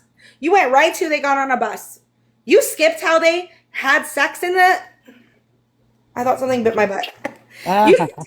You skipped how they had sex in the hotel. Yeah. You skipped how she is recording him and he is calling her a murderer. You skipped how he was crying in there. Yeah, skipped how they mailed the jabber and how they went to the Walmart, how they went to the Waffle House. You skipped a ton. You went straight with Papa John's or whatever. Fake name. Do you know why that's so awful? Because now you just went from one page to the next saying Nick was not the mastermind to Nick gave her a fake name. Nick did not give her a fake name. Gypsy paid for the ticket. Gypsy would have had to show ID proving that she was Bella Godejohn. Gypsy made her self-identification. How do I know? Because she put that fucking trophy in her book saying, my mom must have been giving fake IDs to children. Not my mom was.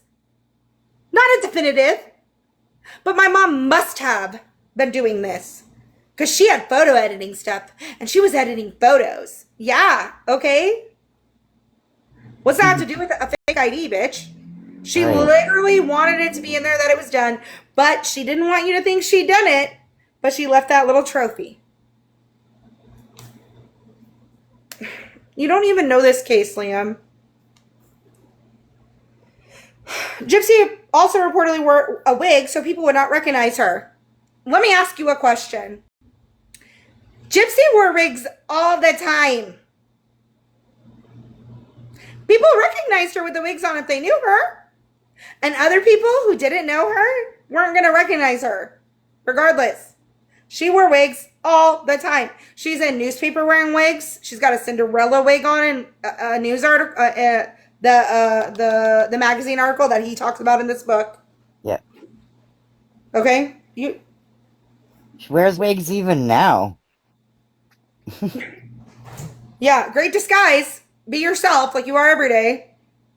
Right. These are not the actions of someone with no awareness of wrongdoing. They are the actions of people trying not to be caught. That detail matters because Gypsy's public image often depends on the idea that she did not understand her own agency. Anybody who believes that is a moron. But the escape plan suggests awareness. Awareness? Awareness? Oh, no way. It suggests awareness?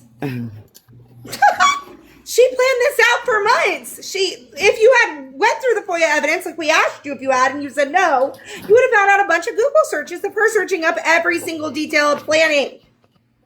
Even down to forcing her body to have female children to groom for their dad to fuck. This is insane. Yeah. But the escape plan suggests awareness. The wig suggests awareness. The false name suggests awareness. Yeah, and you just said that Nick gave her the false name. That's not true. The bus trip suggests awareness. The stolen money suggests awareness. The mailing of evidence back to Wisconsin suggests awareness. Well, I don't know why you just put that in there because you didn't explain that happened to them. And awareness is a thing that public narrative often avoids. The story becomes even darker when considering her prior violence. Public reporting has described 2011 in which Gypsy shot Dee Dee multiple times with a BB gun loaded with metal bullets, allegedly believing it was a real firearm. Okay, go read the fucking autopsy. Liam. Yeah. It says pellet. Gypsy's book said BB. In interviews, she said BB. But to sit here and write public reporting, the public has not reported that. It was a fucking pellet gun. Liam, you're an idiot. You're an idiot. You shouldn't write books. Tell your mom. Tell your mommy.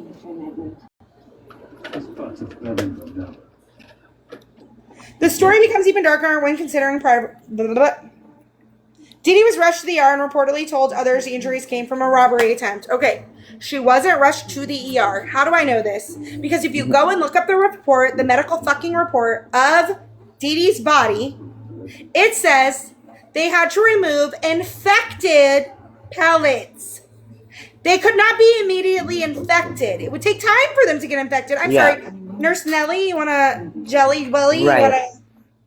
No, it'll be about a week before she went in, yeah.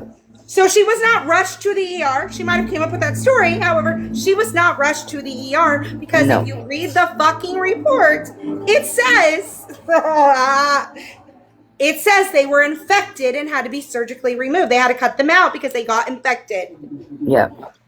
Okay, a BB gun doesn't insert a while. BBs under your skin and then they get infected. That's not how BB guns work. And even like if you go by her book, they remember how she sits there and talks about how she helped her clean up her wounds, and they sat there together, all emotional. Blah, yeah, blah, she blah. says I helped her when I helped Nick, and then she goes off into saying how she sat there watching her. So you didn't help her. Well, and then she said something about what was it? How she helped her, and then they were both on equal playing fields. That now Baby and Honey were both the same. Give me some.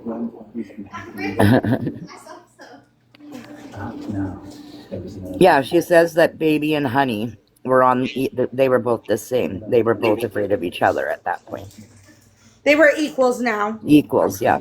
After she fucking shot her mom. And not only did she shoot her with a pellet gun, she pulled a fucking knife on her and backed her into the bathroom. And if you go and look at those wounds, here's the thing that doesn't add up.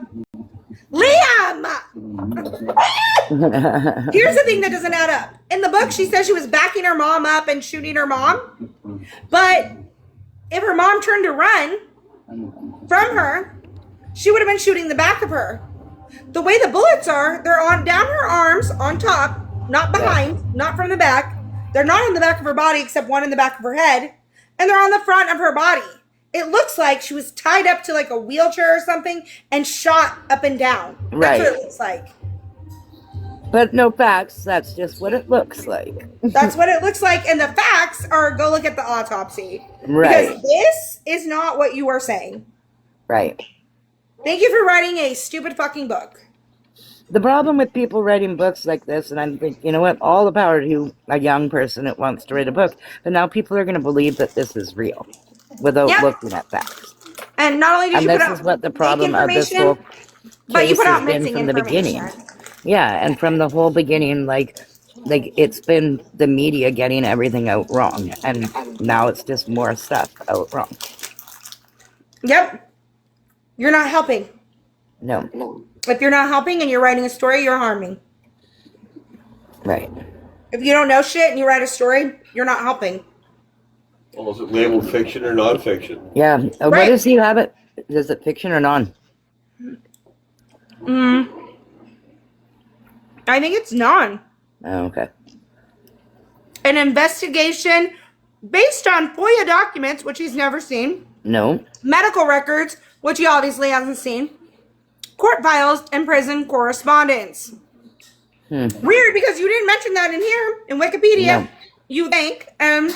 In other people's videos, you think. Exactly. You didn't say you did any of that. Try again. Shame on you. The story becomes even darker. Okay, we read that. Even if one accepts the argument that Gypsy Pell trapped the BB gun pellet incident shows that the idea of violence against Dee Dee did not appear for the first time in June 2015. It had existed before. It had been acted on before. Okay, do you know when, Liam? It was in 2011 when Gypsy ran down the street, knocked on a stranger's door, and asked a stranger to get a ride to go get some dick. When she finally let her mom know that she could walk after not letting her mom know since she was 6 years old. How do I know this? From watching the FOIA evidence videos. Oh, my Lord. Yeah.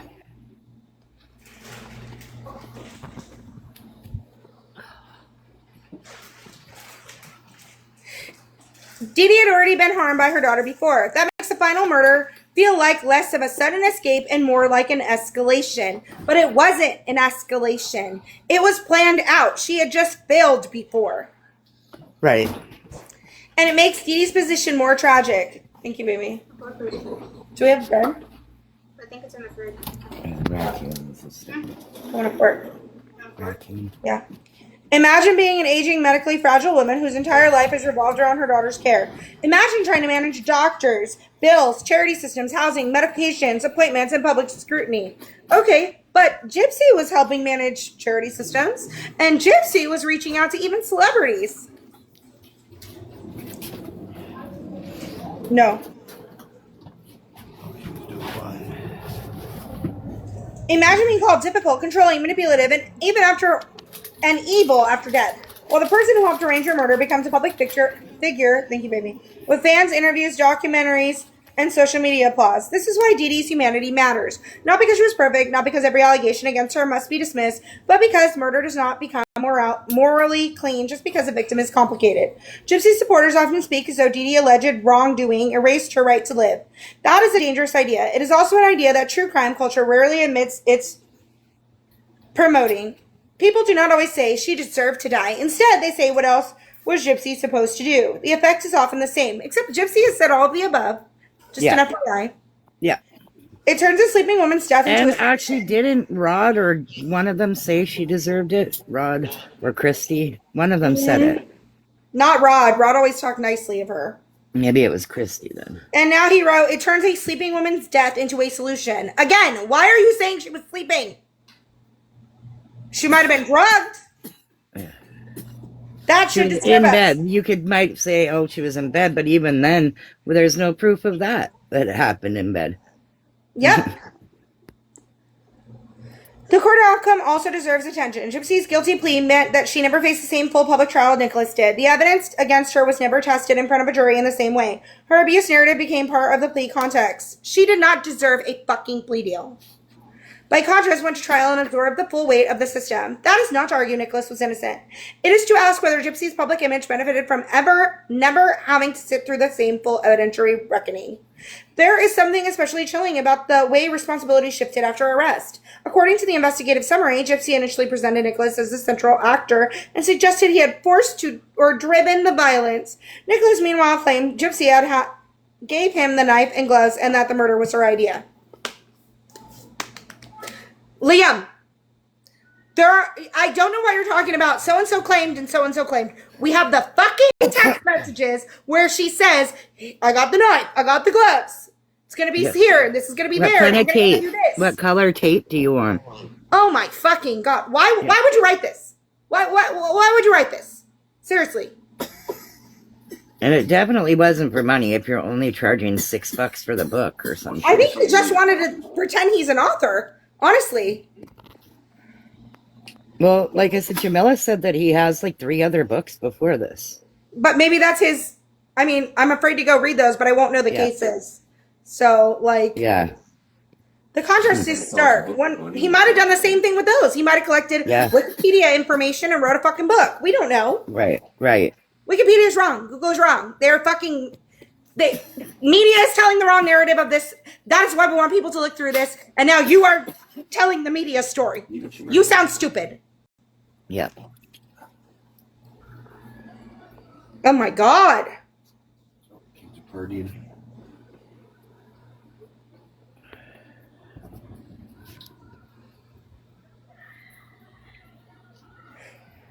One person tried to distance herself. The other admitted the physical killing, but pointed back toward the person who asked for it. That is where the reader must pause, because the popular version asks us to see Gypsy mainly as a victim of Dee Dee. The documents ask us to consider Gypsy as something else too, a planner, a manipulator. A daughter who knew her mother was asleep and helped bring a killer into the house. Helped? A person who fled afterward. A person who used a false name. A person who let the dead woman remain undiscovered until vile Facebook posts forced people to look. Those facts do not require exaggeration. They are disturbing enough on their own. The saddest part is that Dee Dee's voice is absent from all of it. We have Gypsy's version, we have Nicholas's version, we have lawyers, documentaries, social media, commentators, neighbors, family members, fans, critics, and producers. But Dee Dee herself is silent. She cannot explain what she feared. She cannot explain what she knew. She cannot answer all the allegations. She cannot describe her final years. She cannot tell us whether she knew her daughter had already crossed the line she might not one day ever come. Well, that's green eggs and ham, Sam, I am. I would not eat them with a goat. I would not eat them in a boat. What the fuck are we writing here? It's the only thing that, like, actually is true out of the whole thing so far.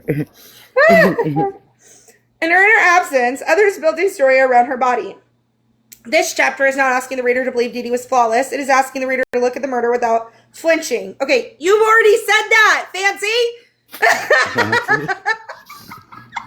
Did Fancy write this with ChatGPT? Because this is reading a lot like a fancy ChatGPT book. I'm serious. Yeah. I mean, you've already said that, and this is you reiterating over and over. This is exactly what Fancy did. To see the woman in the bed, to see the planning before the knife, to see the false name after it, to see the daughter who blamed the boyfriend when police arrived, to see the vulnerable man who said he never would have done it, had Gypsy not asked, and finally, to ask a question that should have been asked from the beginning. What if the story was never about a helpless girl escaping a monster? What if the monster narrative was useful because it made the murderer easier to forgive? Motherfucker, first of all, you got the wrong fucking monster. Okay, baby doll. Butterfly's in there. Oh, wait, she's out now. He's going to go sources. Again, Greene County case, prosecution summary, dossier. Here's the case numbers. Nicholas Godejohn's statement that Gypsy gave him the knife and gloves. If you had went and researched his case, you would have saw actual text messages of her telling him all of the instructions. Instead, you read Nicholas's statement that she gave it to him and called it a claim. I think you might have a low IQ there, Liam. The illness that wasn't imaginary, chapter 3. The easiest version of the story is the one most people were given. Gypsy Rose Blanchard was never sick. Really? Dee Dee Blanchard invented everything. Every appointment, every wheelchair, every feeding tube, every shaved head, every hospital visit, every charity event, every sympathetic photograph, every worried neighbor, every doctor, every prescription, every surgery, every... You already said surgery, thank you. Moment of concern was part of one woman's cruel performance. That version is simple. It is also incomplete because beneath the public mythology, beneath the documentaries and headlines and social media certainty, there is a medical fact that never received the attention it deserved. Gypsy Rose Blanchard had a real chromosomal disorder. And cancer. Hello? Yeah. Microcephaly. Hello? I'm so confused. Years after Dee Dee's death, Gypsy publicly acknowledged that she had been diagnosed with 1Q21.1 microdeletion syndrome. She discussed the diagnosis again with her own daughter, tested to see whether she had inherited the condition. That detail matters because microdeletion is not an invented illness, not a vague excuse, and not a dramatic phrase created for sympathy. It is a recognized genetic condition involved in a missing segment of chromosome 1. That condition can vary widely. Some people show mild symptoms. Others experience more significant difficulties. Medical literature connects 1Q21.1, recurrent deletion, with developmental delay, learning disability, microcephaly, eye abnormalities, gastrointestinal issues, short stature, poor growth, hypotonia, seizures, behavioral issues, sleep problems, and mild but noticeable facial differences. That does not mean every symptom ever attributed to Gypsy came from the disorder. It does not mean the public was wrong to treat her childhood as if there was no medical foundation at all. A child with a chromosomal deletion is not a healthy child being dressed up as sick for no reason. A child with developmental differences, eye problems, feeding issues, poor growth, and possible neurological complications is a medically complicated child. That distinction matters because Dee Dee's entire reputation was destroyed by a narrative that often began with the claim that Gypsy had nothing wrong with her. But something was wrong. The question is how much the world was willing to admit once Dee Dee was no longer alive to explain what doctors had told her, what she had feared, what she had been managing, and what she had watched happen to her daughter since childhood. This is where the story becomes uncomfortable, because if Gypsy had real medical problems, then Dee Dee was not caring for an imaginary patient. She was caring for a daughter with genuine complications. A daughter whose condition even now remains part of Gypsy's public life. The fact that Gypsy later worried about passing the condition to her own child proves that the diagnosis was not some forgotten technicality buried in old paperwork. It was serious enough for her to discuss publicly as a genetic risk. That single fact pulls at the foundation of the monster narrative. The world has told Dee Dee invented illness from nothing. The records and later admissions suggest otherwise. One of the most important symptoms connected with 1Q21 microdeletion is ophthalmologic. Oh my god, I can't say that word. Ophthalmologic. I got it. That's a hard one. Yeah. Ophthalmologic involvement, which is like your eyes. Eye doctor. Medical references list eye abnormalities among the known features of the condition, including strabismus. Gypsy's former pediatrician, Dr. Rob Steele, has been publicly cited as confirming that Gypsy had strabismus severe enough to require surgery to prevent blindness. That is not a small detail. Eye surgery is often mentioned in discussions of the case as if it were automatically proof of abuse. But if Gypsy had a genuine eye condition and surgery is recommended to prevent further damage, then the reality becomes more complicated than the public slogan. Again, this does not mean every decision Dee Dee made was perfect. This does not mean every treatment was necessary, but it does mean at least some medical intervention had a legitimate basis. The same caution should apply to the feeding tube. Public commentary often treats the feeding tube as if it could only have existed because Dee Dee demanded it, but 1Q21.1 recurrent deletion is associated in medical literature with gastrointestinal issues, poor growth, dysphagia, feeding difficulties, reflux, and poor gastric emptying. Some affected individuals requiring feeding support, feeding therapy, and swallowing evaluation are specifically discussed in medical management recommendations for the disorder when signs of dysphagia are present. That matters because Gypsy's feeding issues cannot responsibly be dismissed as automatically fake without reviewing the actual medical records behind them. The public does not get to look at a feeding tube and declare fraud simply because the later media story was emotionally satisfying. The public does not get to look at a medically complicated child and erase the diagnosis because it interferes with a preferred villain. And the public does not get to condemn a dead mother as a monster without asking whether she was dealing with a rare condition many doctors themselves might not have fully understood at that time. The timeline matters here. 1Q2 1.1 microdeletion syndrome became better recognized throughout chromosomal microarray testing. Gene Reviews notes that prior to 2008, many testing platforms did not include coverage of the region. That means a mother raising her child before widespread awareness of the condition may have been facing symptoms without a clear unifying explanation.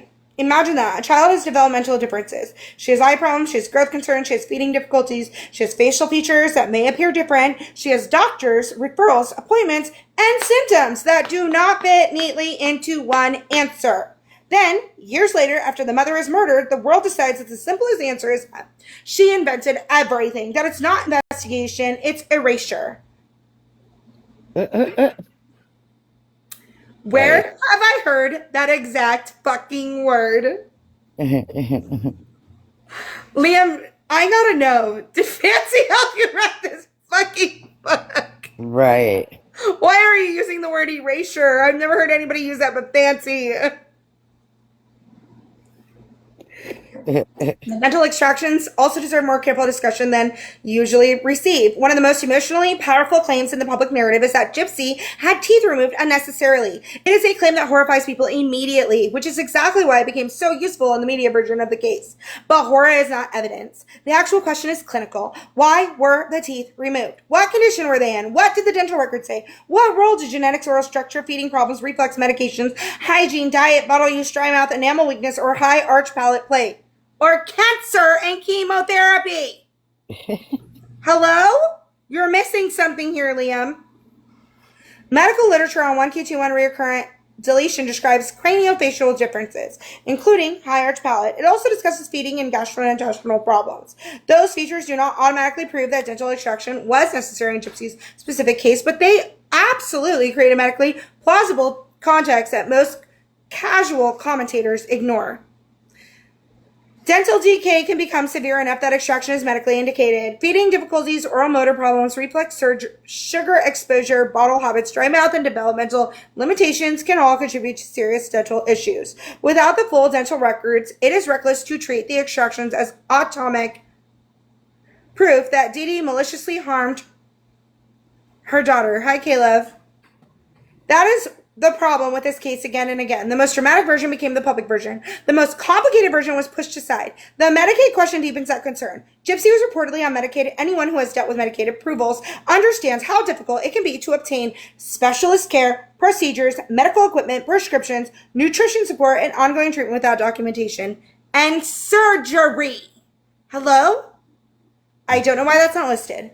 Medicaid is not a parent walking into a hospital and ordering surgery from a menu. Procedures generally require doctor's referral, evaluation, paperwork, diagnostic codes, and medical justification. Could the system make mistakes? Yes. Could doctors be misled? Yes. Could Dee Dee exaggerate symptoms? Possibly. But the idea that one mother single-handedly convinced multiple physicians, hospitals, specialists, insurance systems, and charities to perform years of a completely baseless treatment on a perfectly healthy child deserves scrutiny. It is too easy. It turns a complicated medical system into a cartoon where every professional simply obeyed Dee Dee because she asked. That is not how medicine usually works. It is especially not how Medicaid usually works. No major malpractice judgment has publicly established that Gypsy's doctors perform wholesale unnecessary procedures without medical basis. No court has formally concluded that every medical condition associated with Gypsy was fabricated. And yet, in public memory, Dee Dee was convicted anyway. Not in a courtroom, not in documentaries, comment sections, and entertainment coverage. The verdict was social. The sentence was permanent. She became the monster, but Gypsy's own statements complicate the story too. Public reporting has stated that Gypsy knew she could walk and knew she could eat solid food. Public reporting, Liam. Liam, I will tag you today when I post a video of Gypsy Rose saying that she lied to her mother from ages 6 to the year 2011 when she would have been, what, 19? 19 years 20, old? 20. 20 years old? Yeah. 19 turning 20 in 2011. Yeah. So you're going to sit here and say public reporting has stated that she knew she could walk. There is a video of her stating that she knew she could walk. You don't know shit, Liam. Nothing. She became the monster, but Gypsy's own statements complicate the story too. She knew she could eat solid food even when continuing to participate in the public presentation of illness. She reportedly consented to regular head shaving while believing Dee Dee's claim that medication would eventually make her hair fall out. Okay, she had leukemia. She was on fucking treatment. They were posting on Facebook that she had a port put in. And to say she reportedly consented to regular head shaving. She knew she could eat solid food while continuing participate in the public presentation of illness. You just got done saying that she was ill. She wasn't participating in the public presentation. She was actually ill. Failure to thrive means she needed a feeding tube. So I don't know why you wrote this. And just because she could eat and swallow or whatever doesn't mean she wasn't keeping the nutrients she needed. And that's why they gave the food and feeding tube. Had nothing to do that she couldn't eat. Like, you can eat whatever. It doesn't mean you're holding the nutrients. He has no idea what he's writing about. He's watching people's videos and writing a goddamn book. She knew certain things about her own body. She knew she could walk. She knew she could eat. She knew, at least in some situations, that the public... So he just went from this paragraph to repeating it in the next paragraph, just FYI. That's not me repeating it. He's rewriting it again. Wow. Version of her condition did not match private reality. That does not make Dee Dee innocent of every allegation, but it does make Gypsy's later images a completely passive puppet harder to accept without question. The FOIA documents, the videos... If you had watched anything, prove that she was not a puppet. So what you're saying is irrelevant. By adulthood, Gypsy had secret multiple online relationships, hidden accounts, private identities, and contact with men outside the image presented publicly. She was capable of deception. She was capable of concealment. She was capable of building a life behind Dee Dee's back while still allowing the public to see her as helpless. It also fits the darker emotional pattern that emerged later. After Dee Dee's death, Gypsy repeatedly benefited from a public narrative in which her mother absorbed nearly all moral blame. Dee Dee could not answer back. She could not explain the medical decision. She could not produce her own memories, her own appointments. She could not describe what she had been told when Gypsy was young. She could not tell the public whether she believed she was protecting her daughter. She was gone. Okay, that's the 5th time you've wrote that. And once she was gone, the story became easier to control. There is something deeply sad about that. You already said that too. Dee Dee spent years appearing to the outside world as a mother consumed by caregiving. She arranged treatment up... Again. Holy fuck. That's the 4th time you've said that. Appointments, housing help, charity, support, travel, daily care for a daughter who did have real medical issues. Then after being stabbed to death in her own bed, her entire life was rewritten as a fraud. Okay, you should have said, supposedly being stabbed in her own bed. There was blood everywhere, Liam. Please go look at the crime scene photos. Send me your email address and I'll send them to you. Not questioned, not investigated with balance, rewritten. And you didn't question and you didn't investigate. Rewritten is what you're doing, Liam. Right now. So you could say that you're an author for clout. The public was not asked to hold 2 ideas at once, that Gypsy may have been mistreated and that Gypsy also had real medical conditions, that Dee Dee may have been flawed and that Dee Dee also may have genuinely believed her daughter needed care. Believed? You said you used medical documents to write this. So what do you mean believed? If you're going to tell it from Dee Dee's perspective, it would not be believed because we have the medical documents. It would have been a fact. Medical dependency may have become unhealthy and that it may also have begun with legitimate fear. How was it unhealthy if she needed it? That a mother can make mistakes without deserving to die. And so the world chose simplicity. It chose a monster. That choice made the murder easier to process. If Dee Dee was only evil, then the violence against her could be softened. If Dee Dee invented everything, then Gypsy's actions could be framed as this, oh my God, over and over again? Over and over again. If Dee Dee had no humanity, then her death could become content. But the medical evidence refuses to say that Simple 1Q2 1.1 microdeletion syndrome is real. Its symptoms are real. Its uncertainty is real. Its effects on developmental appearance, feeding, growth, eyes, and behavior, and neurological function can be real. Gypsy has acknowledged the diagnosis publicly. She has discussed the genetic risk to her own child. You already said that. Even now, the condition remains part of her life story. So why is it easy for millions of people to believe Dee Dee invented a sick child from nothing? Maybe because a simpler story was more entertaining. The tragedy is not only that Dee Dee Blanchard was murdered, it is that after her murder, the world took the most complicated parts of her life and turned them into proof of evil, without asking whether a frightened, exhausted, medically overwhelmed mother may have been facing a reality far less clear than the one television leaders told to the public. Gypsy Rose Blanchard was not simply a perfectly healthy child. She had a real genetic disorder, real medical vulnerabilities, real clinical features that complicate the story used to condemn her mother, and cancer! And if the public wants to judge Dee Dee Blanchard, it should at least begin with the whole truth. And then he lists his sources: Gene Review, People Magazine, Gypsy Rose reveals baby daughter Aurora didn't inherit her rare genetic. Again, you already said that. Murder of Dee Dee Blanchard Wikipedia. Gypsy Rose Blanchard Wikipedia. Michelle Dean. Dee Dee wanted her daughter to be sick. Gypsy wanted her mom murdered. BuzzFeed News 2016. And HBO mockumentary Mommy Dead and Dearest. Yeah. We are 3 fucking chapters in. And Liam, by God, go read Fancy's book. All you have done is repeat yourself just like her. I wonder if they have met each other or know each other or talk to each other. I mean, this is like, he used the word erasure. He's restated numerous times the same thing over and over. He's left parts out. I mean, this book is trash. I'm 3 chapters in, and this book is trash. Yeah.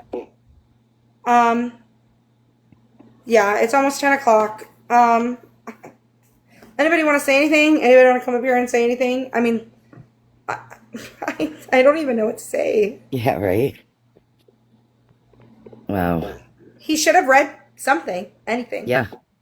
He shouldn't have watched for other people to say or pulled up Wikipedia. That's incorrect. That has incorrect information. Will not let us edit the information. We have proved with citation. It asked for citation. They literally blocked my IP address for my household. I can't stand in my household and edit that shit. I'd have to get like one of those things to like protect my IP address. Yeah. Which I should, with all the fucking stalking, harassing, stolen accounts, and everything that these people do. I really should. But this book is insanity. So that's where we are. Yeah. I'm frustrated. I'm frustrated because people are backing this book without even reading it. People are blindly backing it, and then some people have read it, and they're like, oh yeah, great book. And I'm like, where? I've actually only heard like Wicked and Anna backing it up, to be honest. Everyone else that I've heard that has read it. Actually, there was the other group, and I can't remember what group it was. But it would be a Chewy and Jameson went on to talk with people, and then they were yelling at Chewy and Jameson and telling them to come back and with more facts or something. And yeah, and like they were trying to say, well, unless you can prove that verbatim he plagiarized, and it's like, well, he didn't verbatim. Everybody has the same, like, I mean, they're all kind of the same It thoughts. sounds like Fancy wrote it. Yeah, like, and since ChatGPT wrote for Fancy, that's what it seems like. He's repeating over and over, and that's what ChatGPT does too. From what I've seen, ChatGPT, of people that have written ChatGPT, it just keeps repeating shit, and that's what he does. It like reorganizes it and regurgitates it, and he does it multiple times over and over. Yeah. And we're 3 chapters in, and all you have done is regurgitate. Exactly. Anyways. It's almost 10 o'clock and I gotta get back to work. Yes. So thank you guys for coming. We will start on chapter 4 tomorrow. Everybody remind me chapter 4. I'll post again that we're going to be doing it so everybody knows. I'm going to try to be out earlier at 6, and hopefully we don't get mass reported by Wicked and Cindy and all of these crazy fucking people that are not for justice, because it's crazy. Yeah. And then we will see you guys. We will see you guys tomorrow. All right. Bye. I'll talk to you Bye, after, everyone. Molly. Bye, I'll talk to you everyone. soon. Good Yes, night. bye. Bye, J Love. Thank you for being on our panel. And everybody, please remember that it is always open panel here. Please, if you have a difference of opinion or you want to say something that maybe we aren't going to agree with, don't fret. Like, feel safe because we're not going to attack you. We're not going to cuss you out. We're not going to. I'll probably be like, are you crazy? A couple elbow drops, you know. Yeah, just like, you know? Yeah. Anyways, I'm Sweet Sunny. That's Jelly Welly. And we'll see you guys tomorrow. Bye.